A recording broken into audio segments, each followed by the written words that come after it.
আসসালামু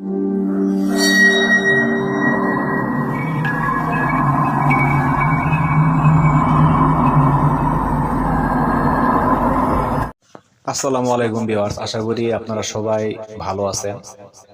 আমিও আলহামদুলিল্লাহ আল্লাহর অশেষ রহমতে ভালো আছি। প্রতিদিনের মতো আজকেও আপনাদের মাঝে নিয়ে হাজির হয়েছি খুবই শক্তিশালী এবং খুবই পাওয়ারফুল নুরানিপুরি সাধনা নিয়ে।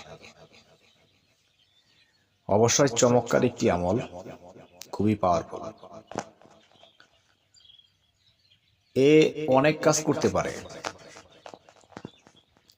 ওনারা জন্মগতভাবেই আধ্যাত্মিক শক্তির অধিকারী, সেইভাবে আল্লাহ তাআলা তাকে সৃষ্টি করেছে। ওনারা সমস্ত ধরনের, এক কথা বলতে গেলে মানুষের তান্ত্রিক কবিরাজি লাইনের যত ধরনের কাজ আছে, এই সমস্ত কাজগুলা সমস্ত জায়েজ কাজ করতে পারে। ওনাকে দিয়ে কোনোভাবেই নাজায়েজ কাজ করানো যাবে না, এটা সবাই মাথায় রাখবেন। এবার আসি আমলটা কিভাবে করতে হবে, কোন দিন করতে হবে।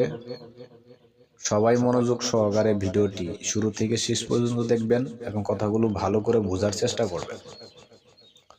যদি কোনো ব্যক্তি বুঝতে না পারেন, অথবা কোনো ধরনের কোনো প্রশ্ন থাকে, অথবা কিছু জানার থাকে, অথবা বিভিন্ন ধরনের কাজকর্ম করাতে চান, যে কোনো বিষয় হোক না কেন, স্ক্রিনে নাম্বার দেওয়া আছে, যোগাযোগ করবেন, ইনশাআল্লাহ পরামর্শ দেওয়া হবে। তো এই আমলটি করতে গেলে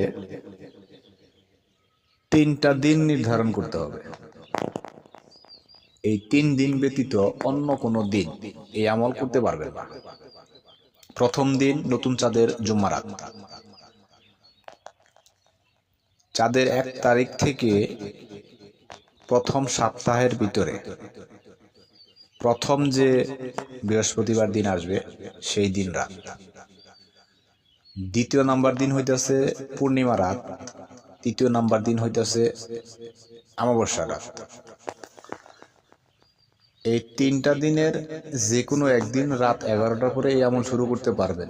18 বছরের উপর থেকে 50 বছর বয়স পর্যন্ত যে কোনো মাযহাবের নারী এবং পুরুষ। এর ভিতরে আরেকটি শর্ত আছে, সেটা হচ্ছে যাদের উস্তাদ নেই, গুরু নেই, বিশেষ করে এই লাইনের,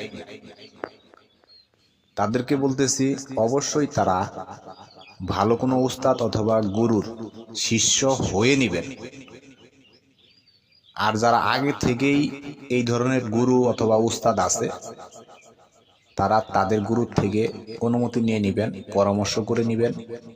প্রয়োজনে নিজের এবং নিজের ফ্যামিলি মেম্বার সবার নিরাপত্তার ব্যবস্থা করে নিয়ে তারপর করবেন। যাদের নেই তাদের সেম নিয়ম অবলম্বন করতে হবে, এটা মাথায় রাখবেন। এই আমলটি সম্পূর্ণ ঘরের ভিতরে করতে হবে, বাহিরে করা যাবে না। একা নির্জন নিরিবিলি ফাঁকা রুমে করতে হবে। যে রুমের আশেপাশে কোনো রুম থাকা যাবে না, কোনো সারা শব্দ আওয়াজ কানে আসবে এরকম হওয়া যাবে না। এই আমলটি মূলত একদিনের। যদি কোনো লোক একদিনে এই আমলে সফলতা না পান, সেক্ষেত্রে পরপর 3 দিন করবেন। এই আমলে জালালি জামিলি পরহেজ করতে হবে। সব ধরনের মাছ, মাংস, দুধ, ডিম, আদা, রসুন, পেঁয়াজ এবং নেশা জাতীয় দ্রব্য সবগুলা পরিহার করতে হবে। এগুলো কোনো কিছুই খেতে পারবেন না।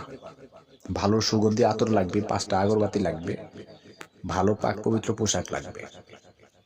তো যখন আপনার দিনক্ষণ ঠিক হয়ে গেছে, লোবান এবং হিং জ্বালাতে হবে সুগন্ধি করার জন্য। আপনি যে রুম সংগ্রহ করেছেন সেই রুমে আপনি রাত্রে 11টার পর ওইখানে যাবেন। যাওয়ার পরে সর্বপ্রথম আপনার কাজ হবে লোবান এবং হিং কয়লার সঙ্গে জ্বালিয়ে ওইখান থেকে আপনি চলে আসবেন। 10-15 মিনিট পরে আপনি ওইখানে পুনরায় আবারও যাবেন। যাওয়ার পরে জায়নামাজ বিছিয়ে নেবেন, কেবলামুখী মুখ করে বসতে হবে সেই অনুযায়ী।